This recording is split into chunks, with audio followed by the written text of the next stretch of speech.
Good afternoon friends, আশা করি তোমরা ভালো আছো, সুস্থ আছো। আজকে অনেকটা দেরি হয়ে গেছে আমার ব্লগ স্টার্ট করতে। আসলে সকালবেলা উঠে একটু ঝুলটুল ঝাড়ছিলাম, তারপরে কাজ টাজও ছিল, গাছের একটুখানি মাটি টাটিগুলো খুঁড়ছিলাম, ওই জন্য সকালবেলাটা স্টার্ট হয়নি ব্লগ করা। আজকে সকাল থেকে এমনি ওয়েদারটাও ব্যাঙ্গালোরের আজীব হয়ে রয়েছে, মানে সেই সকাল থেকে মেঘলা ওয়েদার, সাথে বৃষ্টি হয়েই যাচ্ছে ঝিরঝির ঝিরঝির, কখনো আবার একটু জোরে। মানে আইরিনকেও, এখন তো আইরিনের তাড়াতাড়ি করে ছুটি হয়ে যাচ্ছে, আইরিনের আজকে পরীক্ষা ছিল, আইরিনের আজকে ইংলিশ পরীক্ষা ছিল, কালকে ম্যাথ হয়ে গেছে। তো কালকে আমি কোনো ব্লগ করিনি, কারণ ওর কালকে ইংলিশও পরীক্ষা ছিল, একটু মানে ওকেও দেখানোর ছিল ওই জন্য। আর এই এখন এসে অ্যাপেল ট্যাপেল কেটে দিয়েছি, এখন খাচ্ছে।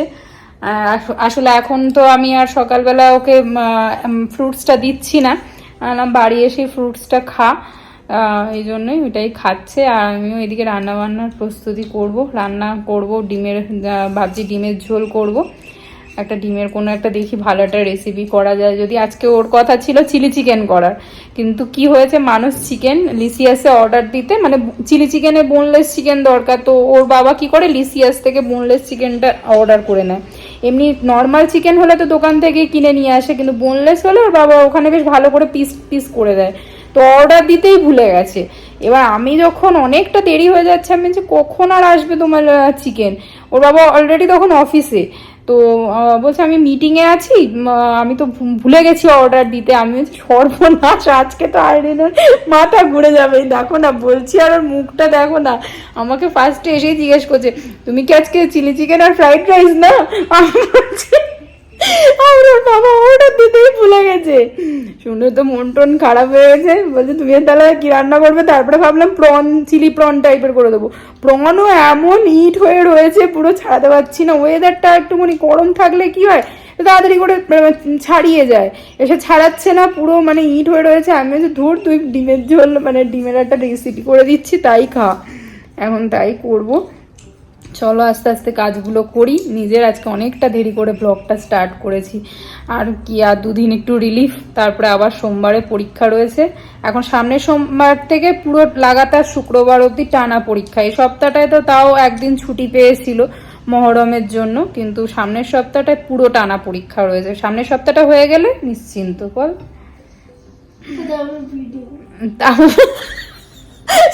বলছি তারপরে আবার পিটিএম আছে, তারপরে আবার টেনশন, বল ওটা আইরে।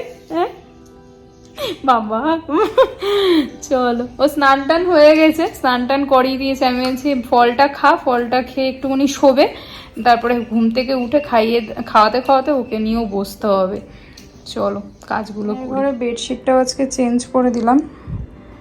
আজকে বাইরে ওয়েদারটা আবার এখন ঠিক হয়ে গেছে, কখনো রোদ আসছে, কখনো রোদটা আবার চলে যাচ্ছে।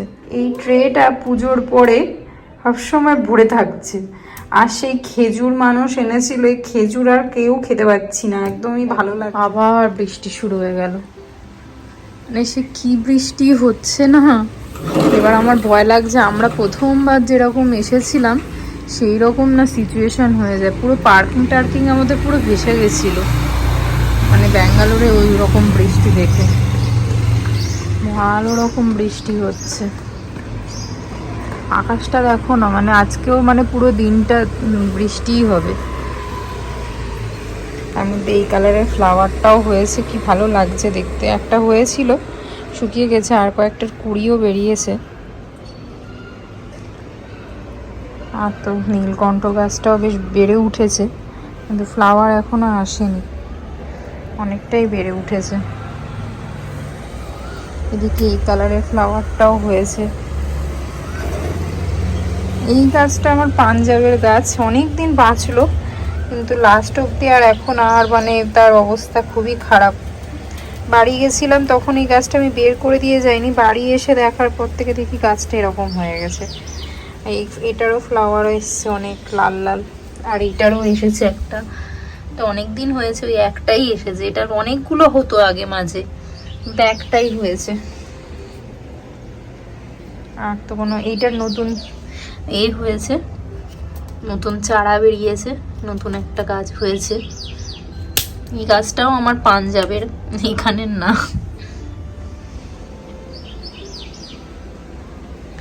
দেখো আবার মেঘটা কেটে গিয়ে কীরকম ঝলমল করছে, কিন্তু বৃষ্টি হচ্ছে, বৃষ্টি কমেনি। আর জামা কাপড় সে আমার কাল থেকে পরশু দিন থেকে এগুলো শুকাচ্ছে, এখনও শুকিনি। ওয়াশিং মেশিনের জামা কাপড়গুলো মেলতে পারছি না, ভাবি এর মাঝে মাঝেই দিয়ে দিই, অন্তত মানে হয়ে যাক। আইরিনকেও এখানে একটুখানি বললাম শুতে, আসলে সকালবেলা সেই বেরিয়েছে, আর ঘুম থেকেও তো তাড়াতাড়ি উঠতে হয়েছে, দেরি করেও ঘুমিয়েছে। একটুখানি শুয়ে নিই, তারপরে খাইয়ে দেবো ঘুম থেকে উঠলে। তোমাদের তো দেখানো হয়নি আজকে, তো আজকে দিদি চাউমিন বানিয়েছিল, ভেজ চাউমিনই। আমি এটা আর এগ কিছু দিইনি, এটাই আইরিন সকালবেলা ব্রেকফাস্ট করেছে, নিয়ে গেছিলো।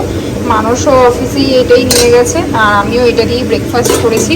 কিন্তু ব্রেকফাস্ট করার সময় আমার একটু চা খাওয়া হয়নি, তো একটুখানি তাই চা বানাচ্ছি, দুধ চাই বানাচ্ছি। আর এদিকে আমি আলু আর এদিকে একটু কুমড়ো কেটে নিয়েছি, আলু কুমড়ো ভাজা করব। আর মুসুর ডাল ওইদিকে বসিয়ে দিয়েছি, মুসুর ডাল সেদ্ধও হয়ে গেছে। আর ডিমের একটা আফগানি ডিম টাইপের ধনে পাতা টাতা দিয়ে ওটা বানাবো, ওটা তোমাদের সাথে আমি রেসিপিটা শেয়ার করে দেবো। আমি এখানে রিফাইন অয়েলে পেঁয়াজ আর রসুন, কাজু, একটু আদা, আমার কাছে আদা কাটা ছিল না, আমার কাছে আদা গ্রাইন্ড করা ছিল, তো সেইটাই আমি দিয়ে দিয়েছিলাম, পুড়ে রাখা ছিল। তো এগুলো হালকা একটুখানি ভেজে নেবো, ভেজে নিয়ে যখন ঠান্ডা হয়ে যাবে তখন এটা মিক্সি মেশিনে দিয়ে পেস্ট করে নেবো। ওই পেঁয়াজগুলো সব তুলে নিয়েছি, যেটা কাজু পেঁয়াজ ওটাই ছিল। তারপরে তেলটা যেটা পড়েছিল ওই তেলেই একটু নুন হলুদ দিয়ে ডিমগুলোকেও হালকা ফ্রাই করে নেব। আমি এতে আরও এক্সট্রা দুটো জিনিস দিয়েছিলাম, ধনে পাতা আর 4টে কাঁচা লঙ্কা একসাথেই পেস্ট করে নিয়েছি এর সাথে। এরকম থিকনেস হবে, তোমরা চাইলে একটু জলও দিতে পারো, না হলে জল না দিলে, কারণ এতে তো কাজু বাদাম রয়েছে, তো ওই জন্য একটু জল সামান্য আমি দিয়েছিলাম। আমি কিন্তু আর এক্সট্রা কোনো তেল দিইনি, ওই তেলেই ডিমটা ভাজার পরে তুলে নেওয়ার পরে এই গোটা গরম মশলাটা এর মধ্যে দিয়ে দেবো। এতে আমি তারপরে পেস্টটাও দিয়ে দিয়েছি, হালকা ভাজা ভাজা হয়ে আসলে এতে ড্রাই মশলাগুলো সেগুলো দিয়ে দেবো, ধনে জিরে গুঁড়ো, একটু হলুদ, নুন, সামান্য চিনি, এগুলো দিয়ে তারপরে যে মিক্সচারের গায়ে লেগেছিলো তাতে আমি একটুখানি জল লাগিয়ে নিয়েছি, সেই জলটাই অল্প অল্প করে দিয়ে কষিয়ে নিয়ে লাস্টে এতে একটু টক দই দেবো।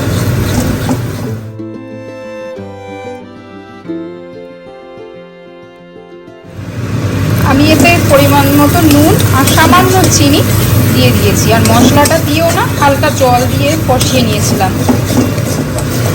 এখানে দেখতে পাচ্ছ তেলটা হালকা ছেড়ে এসেছে, আমি এই সময় দইটা দিয়ে দেবো। আর দইটা আমি কিন্তু গ্রাইন্ডারে হালকা ফ্যাটিয়ে নিয়েছি,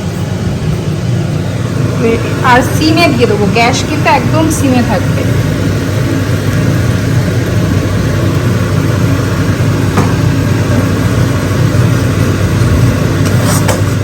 আমি এতে পরিমাণ মতো জলও দিয়ে দিয়েছি, যতটা আমার গ্রেভি দরকার। একটু সামান্য ফুটে আসলে ডিমগুলোও দিয়ে দেবো।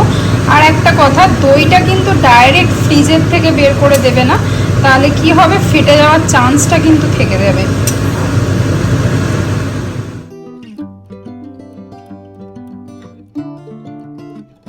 এটা আমার রেডি হয়ে গেছে, লাস্টে এইটুকুনি কসুরি মেথি ওপর থেকে ছড়িয়ে দেবো।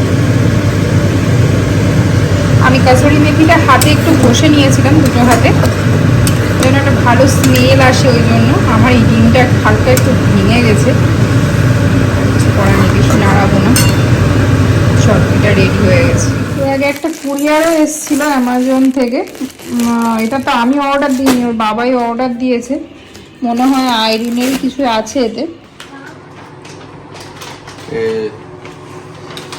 মোমো খেতে ইচ্ছে করছিল, বৃষ্টি বৃষ্টি ওয়েদার, তাই পাশে যে মোমোর দোকানটা ছিল ওটাতে চিকেন মোমো শেষ হয়ে গেছে। জোম্যাটোতেও দেখলাম, জোম্যাটোতে দুটো জায়গা থেকে দিচ্ছে, ভালো পাওয়া যাচ্ছিল না। তারপরে জেপ্টোতে দেখলাম ওয়াও মোমো রয়েছে ফ্রোজেন, তো ওটা দিলাম 2 মিনিট ইনস্ট্যান্ট মোমো। তো এরকম প্যাকেটে এসছে, দুটো প্যাকেট আছে এর ভিতরে, টোটাল 20 পিস আছে। তো এটাকে জাস্ট কিছুই না, এটাকে জাস্ট এরকম প্যাকেটটা শুদ্ধই এর ভিতরে মাইক্রোওয়েভের ভিতরে বসিয়ে দিতে হবে। বসিয়ে দিয়ে জাস্ট উপরেরটা ঢাকনাটা খুলে নাও।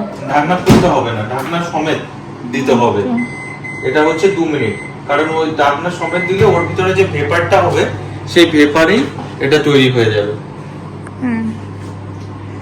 আর একজন মোমো খাওয়ার জন্য ব্যস্ত, মোমো কখন আসবে। এই যে ও বাবা, একজন মোবাইল নিয়েও ব্যস্ত হয়ে গেছে। হাত ধুয়েছি, হাত ধুয়ে নে যাও। হাত ধুয়ে। আজকে এখানে এত বৃষ্টি হচ্ছে, মানে সারাটা দিন ধরে, সে সকাল থেকে শুরু হয়েছে। আর বিকেলের পর তো এত বৃষ্টি হয়েছে, দীপ্তি সেকেন্ড টাইম কাজে আসে বিকেলবেলা, আমাকে ফোন করে বলছে দিদি আমি আজকে এখন আসবো না। আমি বললাম ঠিক আছে, আর কি হবে, আসবে না যখন, মানে কালকে সব যেটা বলছিলাম বলতে বলতে কারেন্টটা অফ হয়ে গেল। যাই হোক, মানে এত বৃষ্টি হচ্ছে, মানুষ আসার সময় বললো যে একটুখানি মোমো খাবে, আমি বললাম হ্যাঁ মোমো খাওয়াই যায়। তারপরে এই পাশে যে মোমোটা আছে সেটা এতটাই মানে সব শেষ, সব মোমোই শেষ হয়ে গেছে। ওর বাবা আবার তাই বাবা মোমো অর্ডার দিল। আর এদিকে আমি একটু বিগ বসটা জাস্ট দেখা স্টার্ট করেছিলাম, এমন হয়ে গেল কারেন্টটা অফ হয়ে গেল। লাগছে লেমন ঝোলটা তো আজকে দারুণ হয়েছে। তোমার মেয়েরও হেভি লেগেছে, বলছে আমি পনির পনির গন্ধ পাচ্ছি। এটা কি পনির আছে এর মধ্যে? এইভাবে পনির বানালেও হবে, পনির বানালেও। পনির বানাতেও পারো। আগের দিন যে বানিয়েছিলে না একটা, কি একটা ছিল, কি পোস্ত? হ্যাঁ ওটার থেকেও ভালো হয়েছে। ওটার থেকে বহু গুণ ভালো। কেন পোস্তটা বাজে লেগেছে? ডিম পোস্তটা সেটা কিন্তু এটার টেস্টটা যেন, এটা কি ধনে পাতা আর লঙ্কা, ধনে পাতা, কাজু বাদাম বাটা, টক দই সব আছে। এটা চিকেনও বানালে ভালো লাগবে। হ্যাঁ এটা চিকেন করলেও ভালো লাগবে। দারুণ। আর এনে তুমি চিলি চিকেনের ব্যবস্থা করতে পারোনি, কিছু তো তারে আবার খাওয়াতে হবে, নাহলে তো তার মাথা ঘুরে যাবে কোনি। চিলি চিকেনটা হার মানে আজকে আইডিনেরও খুব ভালো লেগেছে খেয়ে। আইডিন এসে আমাকে বলছে যে বাবা এটা দারুণ আছে একটা। কিন্তু আইডিনের ঝাল লাগে না, একটু ঝাল ঝাল আছে না